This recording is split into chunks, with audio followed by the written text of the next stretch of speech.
ನೀರಲ್ಲಿ ಸಣ್ಣ ಅಲೆಯೊಂದು ಮೂಡಿ ಚೂರಾದ ಚಂದ್ರನೀಗ ಇಲ್ಲೊಂದು ಚೂರು ಅಲ್ಲೊಂದು ಚೂರು ಒಂದಾಗಬೇಕು ಬೇಗ ತುಸದೂರ ಸುಮ್ಮನೆ ಜೊತೆಯಲ್ಲಿ ಬಂದೆಯ ನಡುವೆಲ್ಲ ಮೆಲ್ಲಗೆ ಮಾಯವಾದೆಯ ನೀರಲ್ಲಿ ಸಣ್ಣ ಅಲೆಯೊಂದು ಮೂಡಿ ಚೂರಾದ ಚಂದ್ರನೀಗ ಇಲ್ಲೊಂದು ಚೂರು ಅಲ್ಲೊಂದು ಚೂರು ಒಂದಾಗಬೇಕು ಬೇಗ.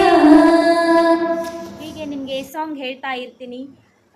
ಹಾಗೆ ನಂಗೆ ಸಪೋರ್ಟ್ ಮಾಡ್ತಾ ಇರಿ. ವ್ಲಾಗ್ಸ್ ವಿಡಿಯೋಸ್ ಕೂಡ ನೋಡ್ತಾ ಇರಿ, ರೀಲ್ಸ್ ಕೂಡ ನೋಡ್ತಾ ಇರಿ. ಸಬ್ಸ್ಕ್ರೈಬ್ ಮಾಡಿ, ಲೈಕ್ ಮಾಡಿ, ಶೇರ್ ಮಾಡಿ ಮತ್ತು ಕಮೆಂಟ್ ಮಾಡಿ. Thank you so much. Bye.